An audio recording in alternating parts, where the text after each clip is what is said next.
Welcome to BRK money control. నేను miss పియావిల్మా. ఈరోజు మనతో పాటు స్టూడియోలో ఉన్నారు ప్రభు Malimpati, senior stock market analyst. నమస్కారం అండి. నమస్తే అండి. ఎలా ఉన్నారు సార్? బాగున్నాను. మీరు ఎలా ఉన్నారు? మేము కూడా బాగున్నాం సార్. సార్, ఎప్పటి నుంచో ఒకే ఒక డౌట్, అన్లిస్టెడ్ షేర్స్ అంటే ఏంటి? అన్లిస్టెడ్ షేర్స్లో అసలు ఎలా ఇన్వెస్ట్ చేయాలి? అంటే ఇప్పుడు ఏ కంపెనీ అయినా ఒక కంపెనీ స్థాపించిన తర్వాత కొంత కూలింగ్ పీరియడ్లో కంపెనీ నడుస్తుంది, తర్వాత ఐపీఓకి వస్తుంది. ఐపీఓకి రాకముందు షేర్స్ అనేవి ఉంటాయి కాబట్టి ఆ షేర్స్ కంపెనీ ఇష్ట ప్రకారం సెబీ పర్మిషన్ తీసుకొని కొంతమందికి ఇవ్వచ్చు. సో అవి తక్కువ రేట్లో ఇస్తారు మార్కెట్లో. అంటే అప్పుడే కొత్త ప్రోడక్ట్ ఇంకా మార్కెట్లో రాదు, కొత్తది కాబట్టి. ఇప్పుడు ఎగ్జాంపుల్గా ఎన్ఎస్సి తీసుకుందాం. ఎన్ఎస్సి మనకు ఆల్రెడీ బీఎస్సీ వచ్చేసింది. బీఎస్సీ 800కి ఇచ్చారు. అది ఎంతవరకు పోయింది? 7,000 వరకు పోయింది. అంటే బీఎస్సీ అంటే బాంబే స్టాక్ ఎక్స్చేంజ్. అట్లానే ఇప్పుడు నేషనల్ స్టాక్ ఎక్స్చేంజ్ ఎన్ఎస్సి కూడా వస్తుంది. అసలు అన్లిస్టెడ్ షేర్స్ ఇప్పుడు అందరు చూపు పడటానికి కూడా ఇదే కారణం. ఆల్రెడీ ముందు ట్రాక్ ఏమో బీఎస్సీ 800కి ఇచ్చి 7,000 వరకు పోయింది కాబట్టి ఓకే మనం కొనలేకపోయాం, మళ్ళీ ఇలాంటివి వస్తే బాగుండు అనుకుంటారు కదా. అట్లాంటిది ఇప్పుడు ఎన్ఎస్సి వచ్చినప్పుడు ఇది ఇంకా డేట్స్ ఇంకా రాలేదు. సో అందుకని గ్రే మార్కెట్లో 900 రూపీస్ ఉన్నది ఇవాళ 2,500. అంటే డిమాండ్ డే బై డే పెరుగుతోంది, ఎక్కువ మంది అట్రాక్ట్ అవుతున్నారు.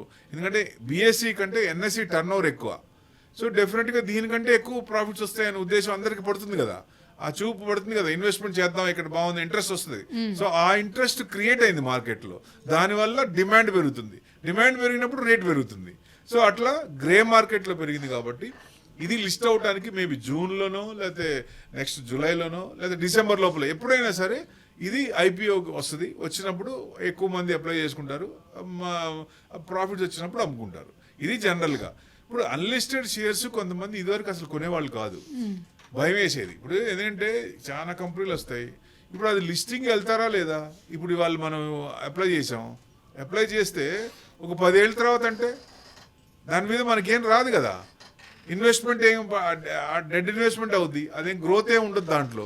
సో ఎప్పుడైతే లిస్ట్ అవుతుంది అంటే గ్రోత్, మళ్ళీ మార్కెట్కి ఐపీఓ వస్తుంది, తొందరలో రావచ్చు అనుకునేది, అలాంటి వాటిల్లో పెట్టుకుంటే 4-5 నెలలు, 1 సంవత్సరం లేట్ అయినా నెక్స్ట్ మళ్ళీ ఐపీఓకి వచ్చినప్పుడు రిటర్న్స్ బాగుంటాయి. కాబట్టి అట్లాంటి మంచి కంపెనీస్, ఫండమెంటల్స్ ఉన్న కంపెనీస్ అట్లాంటి వాటిల్లో చేసుకుంటే మన లాంగ్ రన్లో పెట్టుకుంటే మంచి రిటర్న్స్ వచ్చే అవకాశం ఉంటుంది. ఎక్కువ అందరి చూపు ఎందుకు పడిందంటే ఇప్పుడు ఎన్ఎస్సి దాంట్లో ఇప్పుడు ఎవరైనా ఎట్లా కొనాలి, ఈ షేర్స్ అనేది ఎక్కడ కొనాలి అంటే రిజిస్టర్డ్ ఉంటారు వాళ్ళ దగ్గరే కొనాలి. బయట ఎవరు పడితే వాళ్ళు అమ్ముతున్నామంటే వాళ్ళ దగ్గర కొనకూడదు. ఎందుకంటే షేర్లు ఎమ్మటే రావు, అన్లిస్టెడ్ షేర్స్ ఎమ్మటే రావు. సో మనం కొన్నప్పుడు టైం ఉంటుంది కాబట్టి ఆ టైం దాకా మనం వెయిట్ చేయాలి. ఇప్పుడు 6 నెలలు ఆగాం, డబ్బులు ఇచ్చాము, చెక్ ఇచ్చాము, మనకి షేర్లు ఏం రాలేదంటే మనకి భయమేగా. డబ్బులు ఇచ్చిన తర్వాత ఏం రాకపోతే మనకు ప్రూఫ్ అంటూ ఉండాలి కదా. సో ఆ షేర్లు వచ్చినప్పుడు మనకు భరోసా వస్తుంది కాబట్టి. సో కొన్ని రిజిస్టర్డ్ అయితే సెబీ రిజిస్టర్డ్ ఉంటారు, అన్లిస్టెడ్ షేర్స్ అమ్మడానికి రిజిస్టర్డ్ ఉంటారు. అలాంటి వాళ్ళ దగ్గరే మనం కొనుక్కుంటే మన డబ్బులు సేఫ్గా ఉంటాయి ఎప్పుడైనా సరే. ఇప్పుడు అన్లిస్టెడ్ షేర్స్ ఇంకో రకంగా ఎందుకు డిమాండ్ పెరుగుతుందంటే ఇప్పుడు మార్కెట్లో ఐపీఓ వచ్చినాక లిస్ట్ అవుద్ది, లిస్ట్ అయినాక షేర్స్ వాలటాలిటీ ఉంటుంది, న్యూస్ డ్రివెన్ బట్టి మార్కెట్ అప్ అండ్ డౌన్ అవుతున్నప్పుడు షేర్స్ కూడా పడుతుంటాయి. కానీ ఇక్కడ అంత ఉండదు కదా, రిస్క్ తక్కువ ఉంటుంది కదా. ఇప్పుడు లిస్ట్ కాలేదు కదా ఇంకా, సో రిస్క్ అనేది గ్రే మార్కెట్లో విపరీతంగా ఉండదు కదా. సో డెఫినెట్గా డిమాండ్ బట్టి పెరుగుతూనే ఉంటుంది కాబట్టి తగ్గే ఛాన్సులు తక్కువ ఉంటుంది, రిస్క్ తక్కువ ఉంటుంది. అట్లా ఎక్కువ మంది అట్లా అట్రాక్ట్ అవుతున్నారు. సో దానివల్ల ఎక్కువ ఇదవుతుంది. సో అంటే అడ్వాంటేజెస్ ఎక్కువ ఉంటాయి. అంటే మార్కెట్కి వచ్చే ముందే, అంటే పబ్లిక్ వచ్చే ముందే కొంచెం ఇదవుతుంది కాబట్టి మంచి కంపెనీలు, ఫండమెంటల్ కంపెనీలు బయటకు వచ్చినాక పెరిగిపోయింటే అప్పుడు కొందాం అనుకుంటే కొనలేం కదా. సో బిఫోర్ ఏం బాగుంది, ఈ ప్రోడక్ట్ బాగుంది అనుకున్నప్పుడు దాంట్లో మనం ఇన్వెస్ట్మెంట్ చేసి ముందే దాంట్లో ఇన్వెస్ట్మెంట్ చేస్తే మంచిగా ఉంటుందని ఉద్దేశం. తర్వాత రిటర్న్స్ ఎక్కువ ఎట్లంటే వాల్యూ ఉంటుందంటే 100% వాల్యూ కూడా ఉంటుంది. అంటే సబ్స్టాన్షియల్గా చిన్నగా పెరుగుతుంది. గ్రే మార్కెట్లో పెరుగుతున్నప్పుడు కొంత ఇది వస్తుంది, యాడ్ అవుతుంది కాబట్టి దాని డిమాండ్ పెరుగుతుంది కాబట్టి ఇష్యూ రేటు కూడా, ఐపీఓ ఇష్యూ రేటు కూడా ఎక్కువ పెట్టే అవకాశం ఉంటుంది. ఎక్కువ మనకు 3,500 అనుకోండి, ఇప్పుడు 900లో ఎన్ఎస్సీలో కొన్నారు చాలా మంది. సో అందరు ఇప్పుడు హోల్డ్ చేసుకుంటా ఉన్నారు. సో రేపొద్దున 3,000, 3,500, 2,500, 2,000 వేసుకున్న ప్రాఫిట్లో ఉన్నట్టే లెక్క కదా లిస్టింగ్ రోజు. సో అంటే రూపాయికి రూపాయి ఇచ్చినట్టేగా.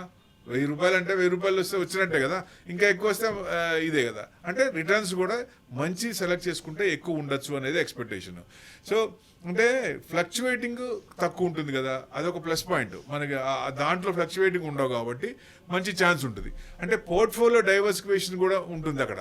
సో ఎక్కడ ఏ కంపెనీస్ కొనుక్కోవచ్చు, ఎలాంటి కంపెనీస్ కొనుక్కోవచ్చు, మన ఏ ప్రోడక్ట్ బాగుంది, మార్కెట్లో డిమాండ్ ఎక్కడ ఉంది, సో అలాంటి వాటి బిజినెస్, ఏ బిజినెస్ ఇప్పుడు ట్రెండింగ్ ఎక్కడ ఉంది. ఇప్పుడు ఆన్లైన్ బిజినెస్ చేసే కంపెనీస్ అన్ని బాగుంటున్నాయి. ఎవరైతే ఆన్లైన్ అని పట్టుకోలేదు, ఆన్లైన్ సేల్స్ లేవు, అలాంటి కంపెనీలు సేల్స్ తగ్గుతున్నాయి కదా. ఇప్పుడు నైకా చూడండి, గోళ్ళకేసే రంగులు ఎంత టర్నోవర్ వస్తుంది, ఎందుకని? ఆన్లైన్. ప్రతి వాళ్ళు ఫోన్లో ఉంది కదా, గూగుల్ తల్లి చేతిలో ఉంది కదా, టక టక టక బయటికి వెళ్ళి షాప్కి వెళ్ళి కొనే పరిస్థితి లేదు కదా. ఇప్పుడు మీరైనా ఇద్దరికి షాప్కి వెళ్ళినట్టు ఇప్పుడు వెళ్తున్నారా? లేదు కదా, ఆన్లైన్ చేస్తున్నారు. ఆన్లైన్ ఎక్కువ పెరిగేది, ఆ ట్రెండ్ పట్టుకుంటే డెఫినెట్గా ఆ కంపెనీస్ కూడా బాగుంటాయి, పెరుగుతాయి, సేల్స్ బాగుంటుంది. ఏ కంపెనీ అయినా గ్రోత్ ఉండాలంటే సేల్స్ బాగుండాలా, ప్రాఫిట్స్ పెరగాల, మార్జిన్స్ పెరగాల, ఎబిటా పెరగాల, ఇవన్నీ పెరుగుతున్నాయి అనుకో, బట్ స్ట్రాంగ్ కంపెనీకి అది ఎవరైనా దాంట్లో ఇన్వెస్ట్మెంట్ చేయొచ్చు. సో పెరుగుతున్న కొద్దీ ఎక్కడైనా చేయొచ్చు. అంటే వోలటాలిటీ ఉన్నప్పుడు, ఏదైనా మళ్ళీ న్యూస్ని బట్టి ఏదైనా ఉన్నప్పుడు, తక్కువ ఉన్నప్పుడు, పడినప్పుడు కొనుక్కుంటే బెస్ట్. ఇట్లా అంటే స్పెషలైజ్ సెక్టర్, మనకి నచ్చిన సెక్టర్ స్టడీ చేసి పెట్టుకోవచ్చు. అలాంటి వాటిలో అది కూడా ప్లస్ పాయింట్ అవుద్ది. సో ఈ రకంగా ఉన్నాయి కాబట్టి ఎక్కువ పొటెన్షియల్ ఉండేది అగ్రిటెక్, ఫిన్టెక్, ఎనర్జీ, బయోటెక్ ఇలాంటివన్నీ వస్తున్నాయి. సో అట్లాంటివన్నీ వాటిలో ఇన్వెస్ట్మెంట్ చేస్తే మంచి డెవలప్మెంట్ వచ్చే ఛాన్స్ ఉంటుంది. అన్లిస్టెడ్ షేర్స్ ఇదివరకు కొంచెం భయపడే వాళ్ళు, ఎన్ఎస్సి అనేది కొంచెం మార్చింది అనుకోవచ్చు. అంటే బిఫోర్ క్రైస్ట్ ఆఫ్టర్ క్రైస్ట్ లాగా, బిఫోర్ ఎన్ఎస్సి ఆఫ్టర్ ఎన్ఎస్సి అని కూడా చెప్పొచ్చు. సో అట్లా కూడా చేంజ్ వస్తుంది ఎక్కువ మందికి. అంటే ఇన్వెస్టర్ అవేర్నెస్ పెరుగుతోంది.